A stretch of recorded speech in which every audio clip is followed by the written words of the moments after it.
Push the button. Welcome to the BackPageLead Vidcast number 4, and we're joined as always by the King, Wayne Carey, dual premiership captain with the Kangas. Welcome.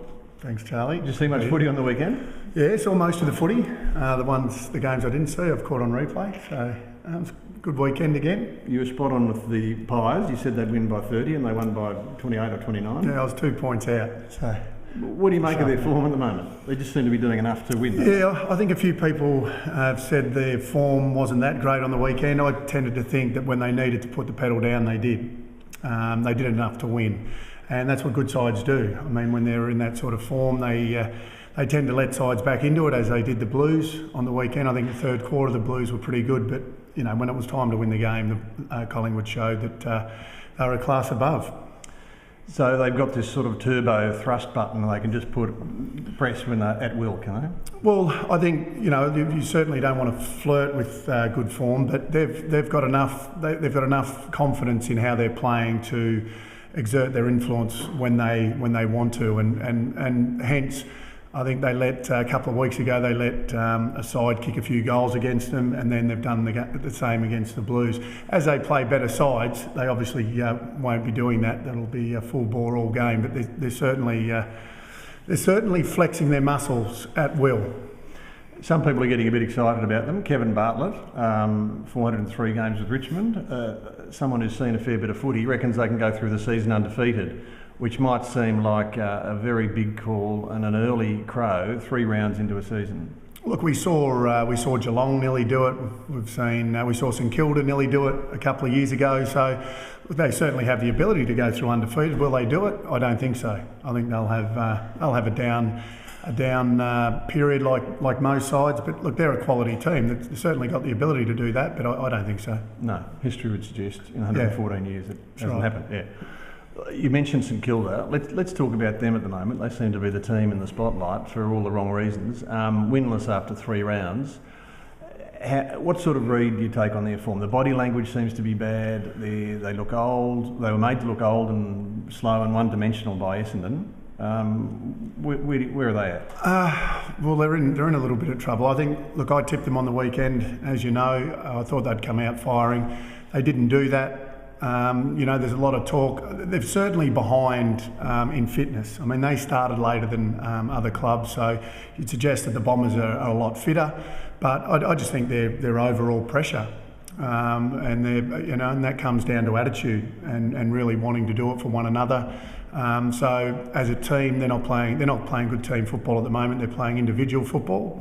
Hence, they're really struggling. You look at the sides like the Bombers, like Collingwood. They play pressure football. They play team footy. They all do their bit, and by doing that, they play sensational team footy. There are no one individuals at the moment. They're looking for Rewalts and these sort of guys to kick 6 or 7 goals for them to win. And unfortunately, that's just not going to happen while you're playing footy like that. Of those 4 or 5 seasons of playing that brand of footy they play, which is very physical, very tough, hard-running brand, taken the edge off them, or has it got something to do with what's happened in the off-season with all those scandals that kept piling up one after another? I think it's one thing, and it's attitude. Simple as that. Okay, they've lost a very good player in Lenny Hayes. They lost a very good player last year in Nick Rewalt. They covered him, and they went on to play in 2 grand finals. I just think it's purely attitude, and if they get upstairs right, I think they're capable of still playing finals footy and having a real influence later in the year. But it's going to be a lot of hard work on behalf of the coaching staff and everyone else at St Kilda to make sure that the players are right upstairs, because this will be knocking them around a little bit, no doubt about that. So the buy for them, I think, has come at the right time. Have you got any intelligence from players, mates at the club about how the mindset is and the frame of mind? Yeah, look, I think the frame of mind, they're lacking confidence. I think there's some real doubt creeping into a few of the players' minds, and it is like a cancer. It does spread very quickly. That sort of confidence. So, as Dennis Pagan used to say, you can't just go to Puckle Street and buy a jar of confidence. And they're down on confidence at the moment. So I think that over the next 2 weeks, that's what Ross Lyon will be trying to build on, seeing who really wants to do it and seeing who's hungry.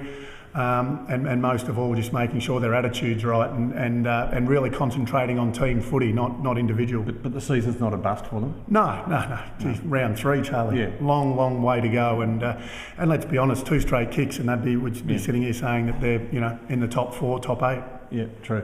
Okay, let's talk quickly about the team that beat them on the weekend and played with such verve and pace and kind of youthful exuberance. Essendon. We both picked them to finish outside the 8, and I'm a bit worried about that prediction now. How do you see them? Look, you can only go off what they've done so far, and they've been very, very impressive, no doubt about that. For the reasons I said that St Kilda are not doing, the Bombers are doing. They're playing pressure footy, they're playing team footy, they're all doing their job. Hence, it's really exciting to watch. You've got some real talent. I like Hurley at St Ford. For those of you that can hear that, that's my daughter playing in the background. So they've got some real talent, and they're playing exciting footy. Huh? I still don't think the Bombers will make the 8. So for all those, and I'll probably cop a bit of flack, I still think that they're a young side. They're doing terrifically well. They are as fit as probably anyone in the competition, but their pressure and the way they're going about it, I mean, I'm sure they've probably looked at the way Collingwood have played over the last few years, and they, their team footy and the way they pressure the ball carrier is just, and they don't miss a tackle. Collingwood don't miss a tackle. The Bombers are certainly playing that type of footy, and their clearance work and very well led by their captain at the moment, Joe Watson, who I think has really taken his footy to another level in the last year and a half. But what's going to happen to where are they going to slip up? Are they just going to? Well, look, it's a long season. They are very young. Although in saying that, their bodies look as if they've matured a bit. They do look a lot stronger than what they have. I'm not like when you're not on the inner sanctum, you don't know what sort of work they've done, but they certainly look a lot stronger. I just think it's a long year, and I think that I still think that they're just a step off maybe making the 8, but right now, you're setting yourself up for a fall. I know. Right now, a lot of people will be saying you've got no idea, but I'm going to stick by that. Anzac Day, by the way, shaping up as a beauty, isn't it, in a couple of weeks' time? Essendon and Collingwood? Well, it's going to be probably the biggest Anzac Day for quite some time. I mean, even when the Bombers have been struggling over the last few years, they've still been massive games. So you can imagine this one's, it's going to be bigger than ever. I'm going along to watch Anzac Day. Really looking forward to it. It's a great day to celebrate. And also, it's just going to be an amazing game of footy. Let's look at another issue from the weekend. Campbell Brown was suspended for 4 weeks yesterday, 2 for an elbow on Callan Ward, and then a high hit on Barry Hall as well. Obviously, the Gold Coast Suns were out to make a statement after the way they were brushed aside so easily in round 1. How did you read that? Oh, look, I can understand where Campbell was coming from. I mean, they copped some real flack from everywhere, saying that they really didn't put up a fight at all. So Campbell, being one of the team leaders, having played a lot of footy, and that's the way he plays footy. Let's be honest. I can understand why he went about it. I think he went about it a little bit, not in the correct manner anyway. I think the Barry Hall one was probably a little bit soft. He did hit him on the shoulder, although we know that that's now protected. You can't even attempt to do that type of thing. But the throw of the elbow back, I think he's very lucky.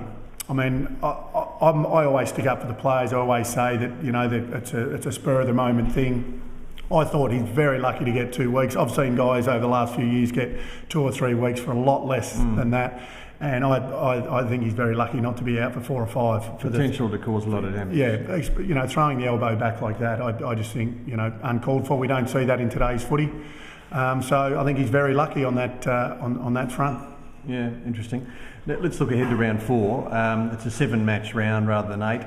Carlton and Essendon shaping is a really appealing game, but also Sydney and Geelong at the SCG. I mean, the Swannies have taken a few of us by surprise. Yeah, Sydney have been very good once again. They just keep coming up every year. And all of a sudden, because the Bombers are in good form, they seem to be in the match of the round every week.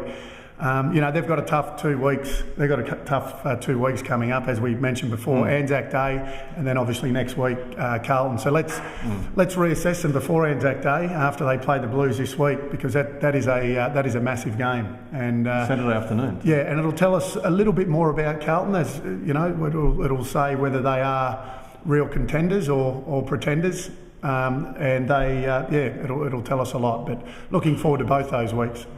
Fantastic. Wayne Carey, thanks for joining us again on the BackPageLead Vidcast, and look forward to your thoughts next week after the Bombers go around again. Thanks, Charlie.